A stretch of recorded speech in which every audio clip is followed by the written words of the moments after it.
Did you get Kevin already? Yeah. Yeah. Did you? Yeah, man. All right. Hey guys, sorry about that. This is Black Hammer. I'm joined with Steven Semones here at Dragon Mountain 2019 in Mountain City, Tennessee. Brought to you by Green Dragon Comics and Collectibles. Steven is the author, if you don't know, is the author, writer of Gloom series, which Gloom 1 was a bestseller on Amazon, right? It was. It was.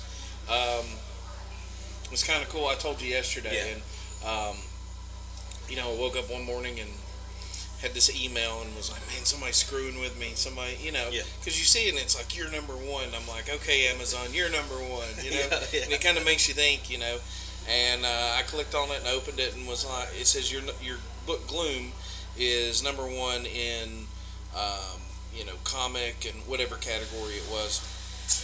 And I was like, okay, yeah, right. Sure enough, I go to Amazon. I thought it was a friend, messing with me. I go to Amazon and there it is. It's like Gloom, and then like Justice League, Deadpool, and Batman, and I was like, man, that is so cool. It's just something to, take away. And I've had other books on the bestseller list, but none of them hit number one, and none of them hit number one in a genre that like I grew up with. Yeah. So. Yeah. Now Gloom and like Vines of Fire, and I told Kevin did the art on that. Yeah. Kevin Hawkins did the art on Vine in the Fire and the last two Gloom books, 4 and 5. And I love working with Kevin. He's a great dude.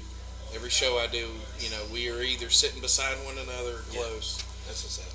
That's good to have that kind of rapport with somebody too, though. Mm-hmm. That's another thing these are for. For you guys, people like you and Kevin and artists and authors to get together and collaborate on things. Now, Vine in the Fire, I heard you talking about it yesterday. The concept of the book. Okay. It caught me, man. I really want to know more about that. Okay. Well, Vine in the Fire. I'm a fan of westerns, and my dad, he kind of got me into westerns, but he used to watch these westerns that were just boring, and I'm like, it's black and white, how do you watch that? And there's nothing happening, and then like in the 90s, Young Guns came out, and they were hitting the hammer of the gun and firing real fast, and it was cool to be a cowboy. And then Tombstone came out, and then I kind of saw in my generation of westerns what my dad saw in his. Yeah. And when it boils down to is good versus evil. Mm-hmm. So I'm an author that doesn't like to write one specific genre. I'm known for the Gloom series. I'm known for my horror stuff, but I've also written science fiction. I've written screenplays. So this was just a spaghetti western, just my nod, my tip of the hat to Tombstone, to Unforgiven, The Good, the Bad, and the Ugly, and I do appreciate those older westerns now, but it's hard when you're a teenager. You're like, oh, it's black and white. Mm-hmm. So I wrote myself into a wall. Yeah. Basically, I hit a wall with this book, and I told you yesterday, I don't believe in writer's block. I just believe you keep writing, and the book's not done until there's a cover on it. And even then, it's not done always. Sometimes there's special editions or reissues. But anyway, I just wrote myself to a point and was like, this book needs something else. So I thought about it, and I took a couple of days and just kind of was being very introspective on what the book needs. And I was happy with the characters. I was happy with the overall plot, which it's a revenge tale. That's what most westerns are. Mm-hmm. And it just kind of hit me, werewolves. And werewolves is what this book needs. Yeah. So I put werewolves in this Old West book, and it worked. It was perfect because it gave me more motivation for the protagonist to seek out the antagonist who is a werewolf. And that's not really spoiling anything because the book itself it's just about a journey. It's a revenge tale. And I came up with Vine in the Fire because one of the characters in the book, he's kind of an older guy. He was believe it or not, he was an ex-slave, and he's a free man now. And in the Old West, you had a lot of ex-slaves that moved out west for the gold rush, and so anyway, he's a very religious man.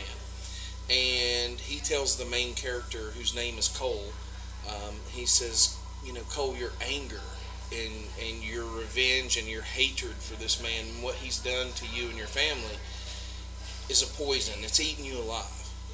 And they're sitting around this campfire and they're about to go to sleep. And he said, you're like a vine in the fire. You just burn up quickly with rage.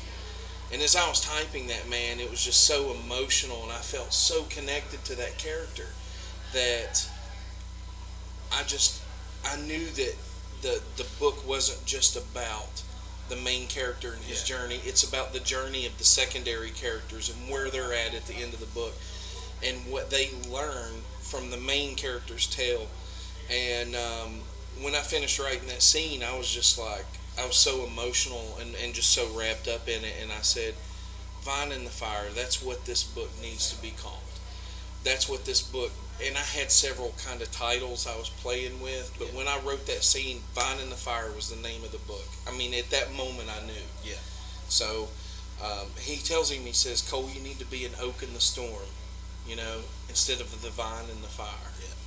And I thought it was very prophetic and very... It is. I like that. That is like goosebumps, kind of like when I'm listening to you tell me. I was like, man, that's deep, bro. Thank you. That's deep. I like that. And that's so. I mean, this is hard, but I appreciate this. I'm probably doing this interview with you, man. Like that right there, that's deep. Thank you. That is true. That's from the heart, man. That's what we're looking for. For real. Like when we do these shows, so I can't wait to post this video. Did I throw you off by a little bit, bro? I'm just like, I'm about to go pick this book up. I'm really proud of that book. It was a lot of fun to write because it meant something to me. Yeah. Because, and this is something that, and I'm about to get deep. Is that okay? Yeah, go for it. All right.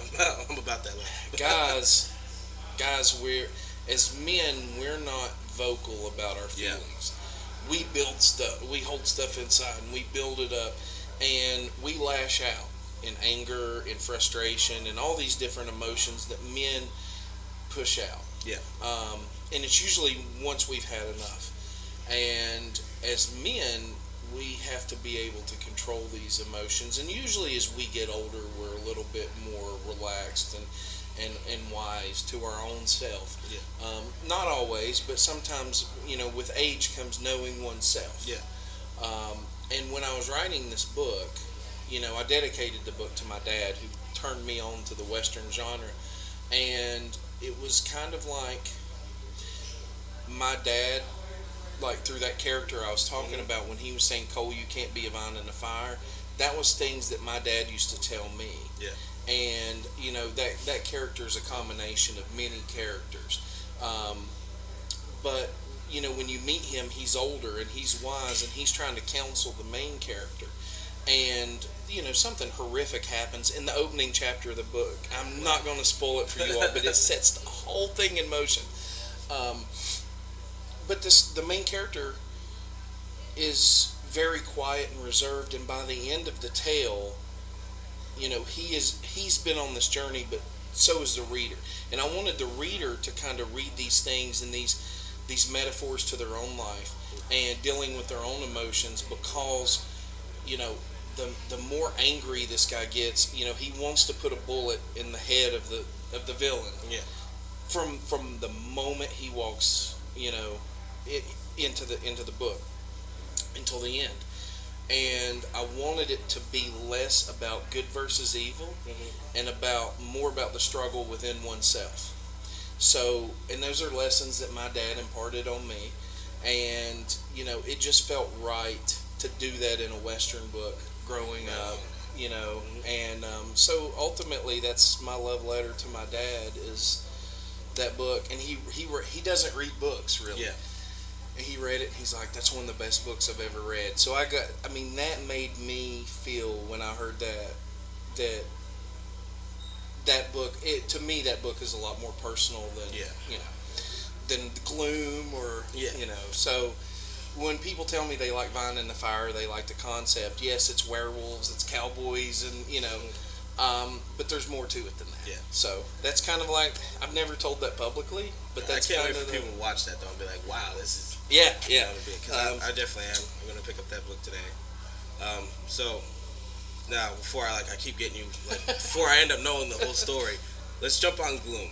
Okay. Like All right. that's the one you're mostly known for. That's the one I knew you for. Okay. And Yeah. so Gloom, he's a Punisher-esque kind of Well, that's anti-hero. that he is an anti-hero. He's okay. He's a vigilante. Yeah.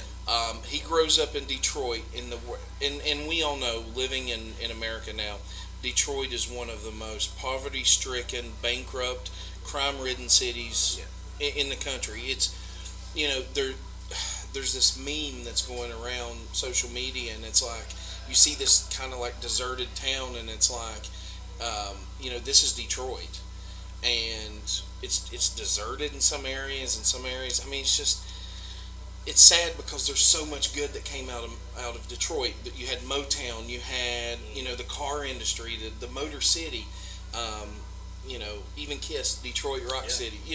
So there was so much good, and now look at it, just 40 years later, how just terrible the city is. So that's why I said it there. But the main character, he grew up in the worst possible way. His parents were junkies. He basically raised himself, and he grew up kind of not necessarily on the streets, but pretty much. And he leaves Detroit, gets injured in doing his service overseas in the Marines, comes back, decides to become a police officer, but the city's changed even more. It's worse. Yeah. And he finds that the corruption in the city runs so deep. He tries to do something about it, and an attempt from within is made on his life. So he goes underground, and he decides that he's going to don this personality and kind of be like the Grim Reaper of crime to restore hope to the citizens of Detroit. So in each book that I write, and I'm going to kind of take a little sidetrack here, but each book I write has a theme. Like Vine in the Fire, it's about revenge and dealing with one's anger. In Gloom, it's hope. Believe it or not, and I like the juxtaposition because the character, he wears a skeletal mask. Yeah. He looks like the Grim Reaper.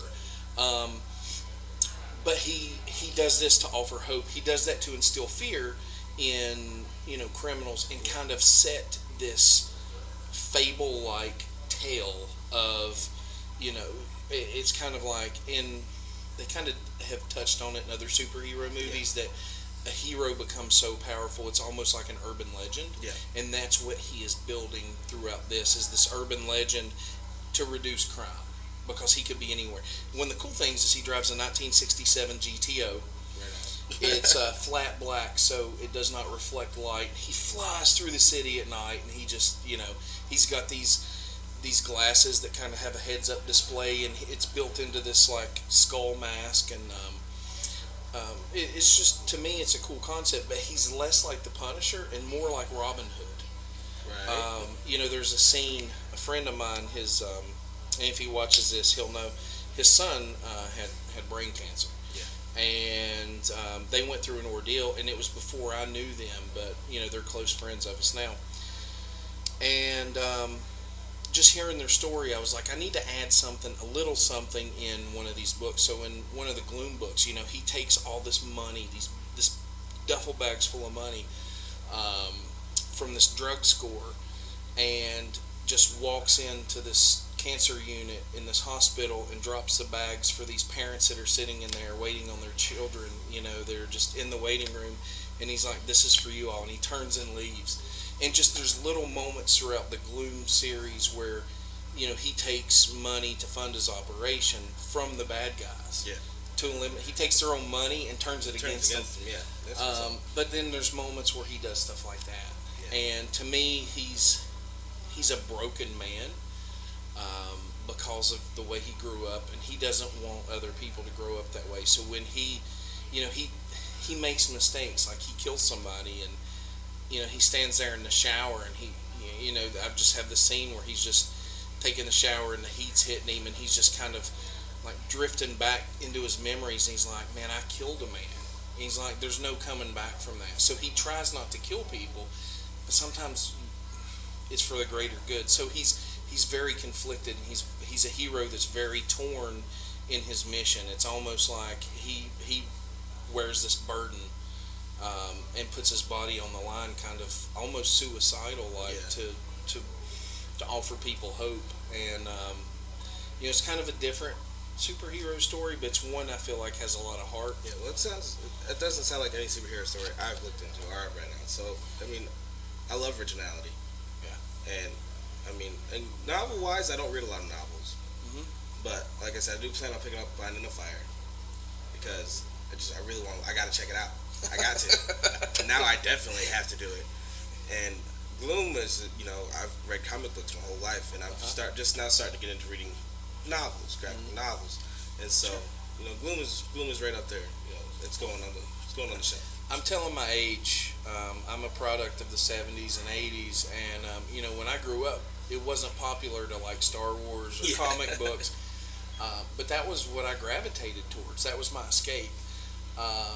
So I've read comics my entire life. In fact, yesterday I was shopping for comics here. So I'm not one of those guys that comes in and just sits at a table. I'll shop and I'll pick up geeky things. But I still read comics because there's a special place in my heart. So when I make Gloom, I made it to be like a comic series in novel form. So it's written like fast-paced comic, action adventure, but it's as a novel. And in the back, there's some like character sketches. Because that's the thing I always hated when I was a kid about reading, was it was up to my imagination. Yeah, Sometimes I wanted to see what the author had in mind. So here you go. So in the back, there's character sketches that show you what they look like. Awesome. Yeah, I can't wait to pick these books up. Once again, thank you for doing the interview with us, too. Man, Are we done already? well, yeah, I got more people to do. I don't want it to be done. I'm having fun. I don't want it to be done because I'm getting in the zone right now on this interview. Well, let's go. Let's see. We got what time's this place closed? We got 3 hours. Right. What are you doing now, man? No, I appreciate. This is the second year that I've been here at the show in Mountain City, and last year I don't even know how I got involved. I think they asked me from another show or something. I was like, sure. What was it? North Carolina, maybe? I don't even remember. But I took a chance, and then I told Kevin about it and put him in touch with it, and said, "Hey, I'm doing this. It's our first year. Won't you do it with me?" And we did, and he and I both walked away very, very satisfied with the show. And to me, I'd rather do a show like this than do one with 20,000 people. And I've done everything from like 100 people to huge shows. And I like the smaller shows, the ones where I can sit and talk to somebody about my books and be interviewed, and the ones I can sit and I have time to talk to people that stop at my table. I want those. So that's why I like the show. And as long as you guys keep having me, I'll keep coming back, man. Can't wait. Next year, like I said, keep having you guys back. It's been great. Yes. Hopefully next year, Darta's got some stuff. I can't wait to interview because we interview the artist. So I can't wait to have some of her stuff on display here next year. Oh, okay, Because cool. you guys haven't got to see her stuff, but she's got this one concept. It's the Joker, the one with the green, the blood coming out. Man, and it's the 2-piece to Batman, so it's got a companion piece, and it is some of the freaking most amazing black and white I've seen. Yeah, and she's 16 years old. 16. That's amazing. And that Thanos she has looks like she just ripped him out of the movie. Yeah. And wiped his face down. Like, take all the makeup off, you got a black and white thing. It's so heavily detailed. It's phenomenal. It is. So we got an artistic family here, guys, and I can't wait to see where she goes with her art and where you go with your books. Yeah. Because hopefully I'll go here next year. Yeah, I hope you come back here. But man, Steven, it was great having you, bro. Hey, thank you, man. I appreciate you. All right, guys. Black Hammer. Catch the video. Steven Semones, Black Hammer. We'll catch you next year.